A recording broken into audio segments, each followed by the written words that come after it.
We are very honored to be in such audience with so much money to be invested in Spain or Portugal. Why not Portugal?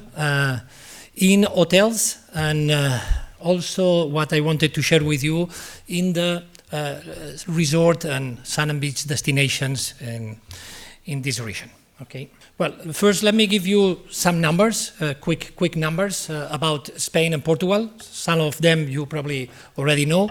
We are on second position on most visited country in the world, which means that we are in a very solid position, and behind that, of course, we have a lot of bars and restaurants, but we have also a very strong hotel industry and tourism industry in both countries.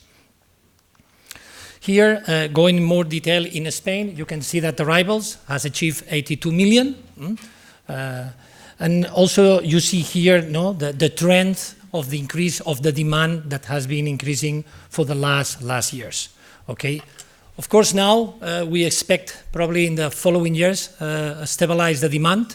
There are some corrections, mainly due to our main competitors in the Mediterranean, where we can find Turkey, Egypt, and Tunis as main players, that they have to recover his natural share that they lose because their political and instability situation. Okay, that's why we expect in the following years probably some stabilization, but still forecast is very positive, is very sunny. We expect for 2030 to go over 100 million visitors in Spain.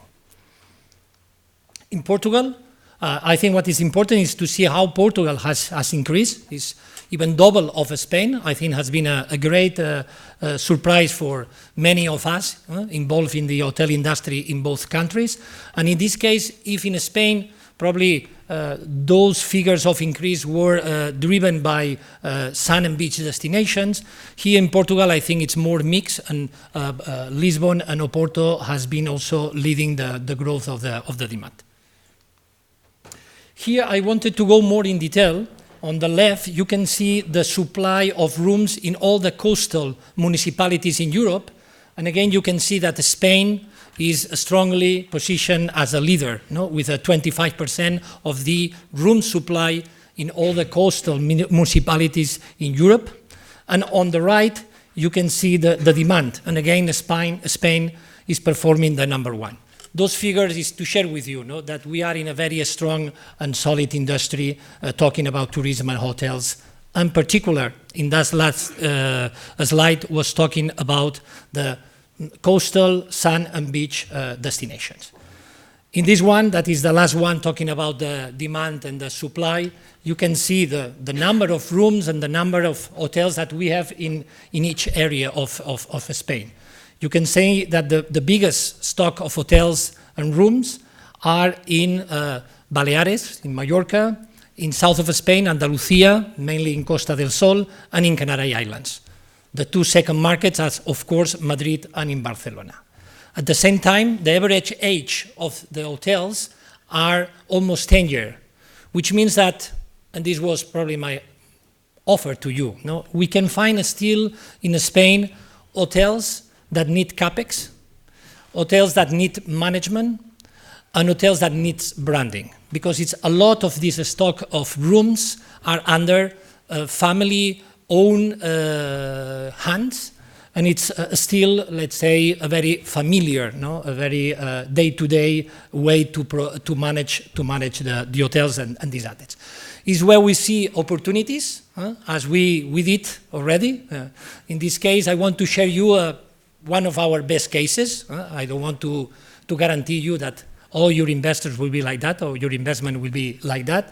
But yes, let me share with you the case that we did with Azora, with Hispania, that one of the assets that we were belonging to Hispania was this one. You can see on the left picture, this was an old apart hotel, La Galea, located in Lanzarote. Okay.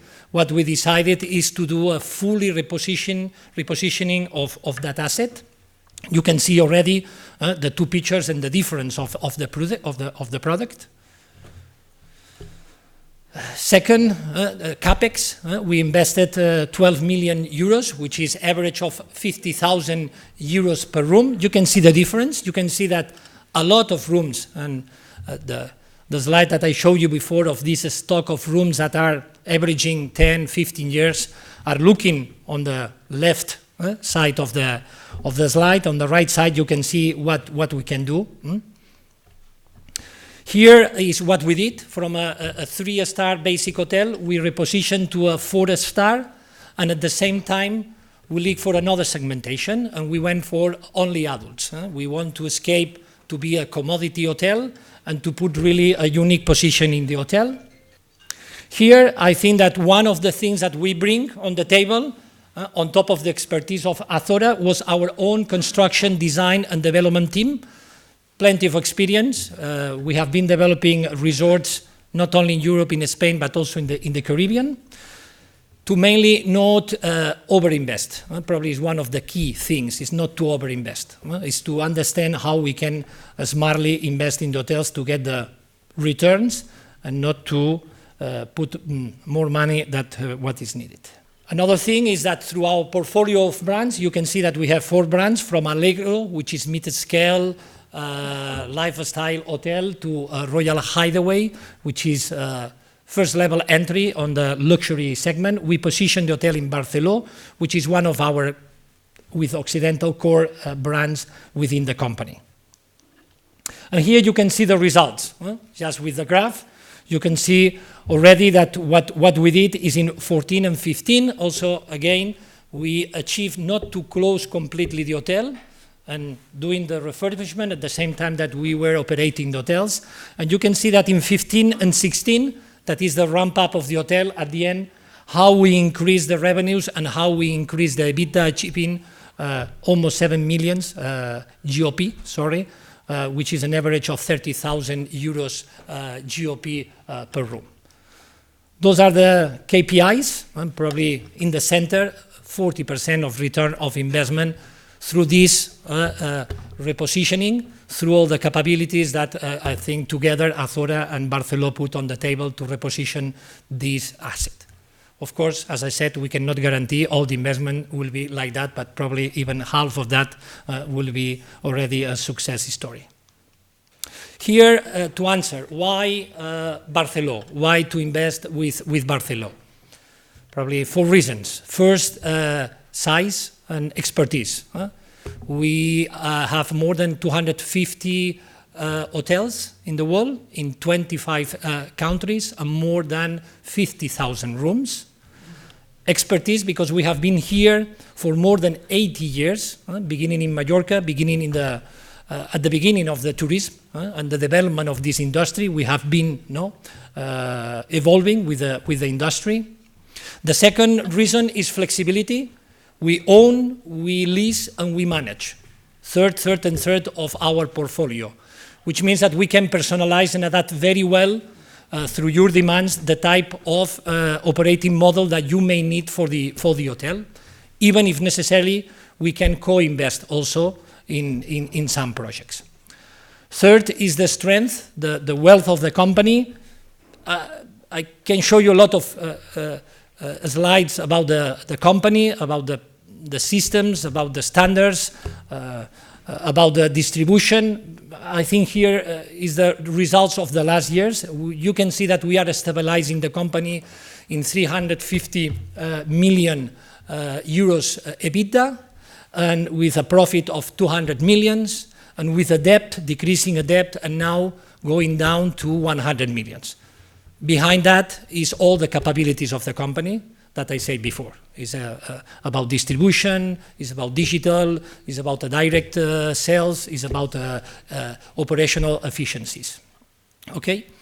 And last one that I wanted also to share with you is probably more on the emotional side of the business. Once we secure the returns, why not to invest in beach, in destinations, in resorts like that, or like that. In a raining day in London, it's like dreaming, and I think you will be immediately linked to those places and to those investments and nice hotels and resorts. Thank you very much.